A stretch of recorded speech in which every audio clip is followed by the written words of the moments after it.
இந்த வழக்கில் மிக முக்கியமான தீர்ப்பாக பார்க்கப்பட்டது. அந்த வழக்கின் தீர்ப்பு இன்னும் சற்று நேரத்தில் அதனுடைய முழு விபரம் வெளியாக இருக்கிறது.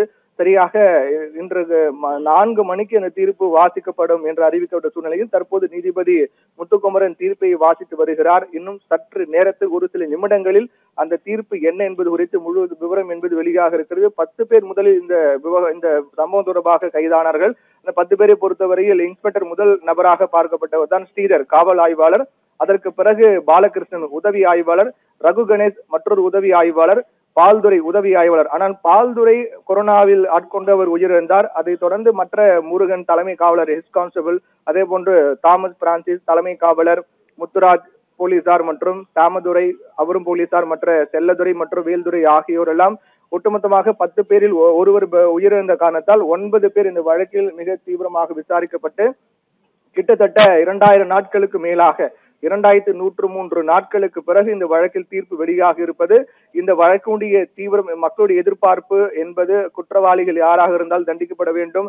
2 உயிர்கள் பலியாக இருக்கிறார்கள்.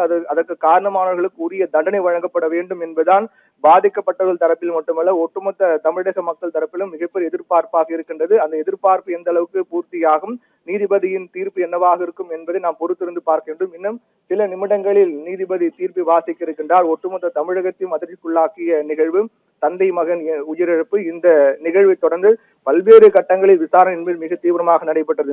இந்த வழக்குடைய விசாரணையை பொறுத்தவரையிலும் ஏற்கனவே சிபிசிஐடி தான் முதற்கட்டமாக வழக்கை விசாரித்தார்கள். ஆனால் அதுக்கு பிறகு சிபிஐ வசம் ஒப்படைக்க வேண்டும், இந்த நிகழ்வு ஏற்றுக்கொள்ள முடியாது என்று அப்போது ஆளுங்கட்சியாக இருந்த அதிமுக எதிராக பல்வேறு கடும் விமர்சனங்கள் முன்வைக்கப்படும். 2017 அந்த மாதிரி காலகட்டம் 2020 நடைபெற்ற சம்பவம் என்பதால் அப்போது அதிமுகவின் ஆட்சி காலம் என்பதால் பல்வேறு விமர்சனங்கள் என்பது கடுமையாக முன்வைக்கப்பட்டது. அரசியல் ரீதியாக கூட இது பேச்சு பொருளாக மாறியது. அப்போது ஆளுங்கட்சியாக இருந்த அதிமுக எதிராக கூட பல்வேறு விமர்சனங்கள் எல்லாம் அரசியல் ரீதியாக கூட இந்த விவகாரம் ஒரு பெரிய தாக்கத்தை ஏற்படுத்தியது. இந்நிலையில்தான் முதற்கட்டமாக இந்த வழக்கை சிபிசிஐடி போலீசார் தான் விசாரித்தார்கள். ஆனால் அதற்கு பிறகு கொடுக்கப்பட்ட அழுத்தம், தொடர்ந்து வைக்கப்பட்ட கோரிக்கை, இதே போன்று இந்த விவகாரம் அரசியல் ரீதியாக மிகப்பெரிய தாக்கத்தை ஏற்படுத்திய காரணத்தால் சிபிசிஐடி வசம் ஒப்படைக்கப்பட்ட இந்த வழக்கத்திற்கு பிறகு சிபி வசம் சென்றது. சிபிஐ வசம் சென்ற பிறகு விசாரணையின் தீவிரம் என்பது மிக தீவிரமாக நடைபெற்று வந்தது. அவ்வப்போது இடையிடையில் இந்த வழக்கினுடைய அப்டேட் பொறுத்தவரையில் இந்த வழக்கில் குற்றம் சாட்டப்பட்ட தலைமை அதாவது ஆய்வாளர் ஸ்ரீதர் உள்ளிட்ட போலீசார் ஜாமீன் கேட்டு மனு தாக்கல் செய்திருக்கிறார்கள் என்ற செய்தியெல்லாம் இடையிடையில் நாம் பார்த்து வந்தோம். ஆனால் ஒரு முறை கூட அவர்கள் தொடர்ந்து முயற்சி செய்தார்கள். குறிப்பாக மாவட்ட நீதிமன்றம், உயர் நீதிமன்றம், அதற்கு பிறகு கடைசி கட்டமாக உச்ச நீதிமன்றம் வரை கூட சென்று முயற்சி செய்தார்கள். ஆனால் யாருக்கும் ஜாமீன் கொடுக்கப்படவில்லை.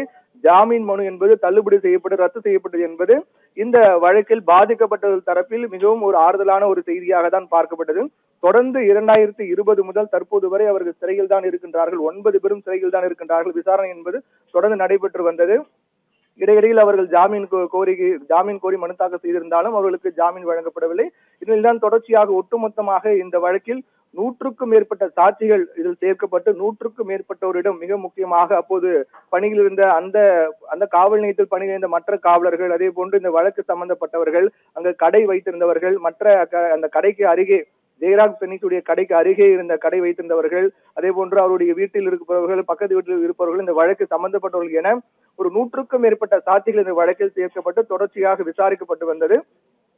இப்படியாக தொடர்ந்து 6 ஆண்டுகளாக இந்த வழக்கின் விசாரணை முடிவுற்ற நிலையில் நீதிமன்றத்தில் குற்றப்பத்திரிகை தாக்கல் செய்யப்பட்டது. முதற்கட்டமாக இந்த மரண வழக்கு ஜெயராஜ் மற்றும் பெண்ணி ஆகியோருடைய தந்தை மகன் உயிரிழப்பு தொடர்பாக இந்த வழக்கில் சிபிஐ தரப்பில் முதற்கட்டமாக 2027 பக்கங்கள் கொண்ட குற்றப்பத்திரிகை என்பது முதற்கட்டமாக தாக்கல் செய்யப்பட்டது. அதற்கு பிறகும் கூட தொடர்ந்து விசாரணை தீவிரமாக நடைபெற்று அடுத்தடுத்த சில பல்வேறு ஆவணங்கள் கைப்பற்றப்பட்டு பல்வேறு சாட்சிகளாம் விசாரணைகளாம் சேர்க்கப்பட்டு கூடுதல் ஆவணங்களாம் சேர்க்கப்பட்டு அதுக்கு இரண்டாம் கட்டமாக 400 பக்கங்களிலும் குற்றப்பத்திரிகை தாக்கல் செய்யப்பட்டது. முதற்கட்டமாக 2027 குற்றப்பத்திரிகை, 2027 பக்கங்கள் கொண்ட குற்றப்பத்திரிகை, அதற்கு பிறகு 400 பக்கங்கள் கொண்ட குற்றப்பத்திரிகை என்று தொடர்ந்து போலீசார் விசாரணை என்பது மிக தீவிரமாக சிபிஐ விசாரணை என்பது மிக தீவிரமாக நடைபெற்று வந்தது.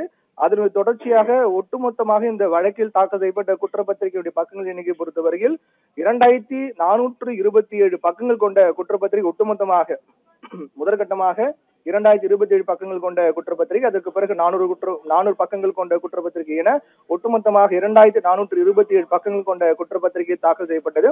அப்போதுதான் இதில் காவல் ஆய்வாளர் ஸ்ரீதர், உதவி ஆய்வாளர் ரகு கணேஷ், பாலகிருஷ்ணன் உள்ளிட்ட 10 போலீசார் மீது கொலை குற்றம் சுமத்தப்பட்டது. அதில் ஒருவர் விசாரணை காலத்தில் உயிரிழந்தார். மற்ற 9 பேரும் சிறையில் அடைக்கப்பட்டார்கள்.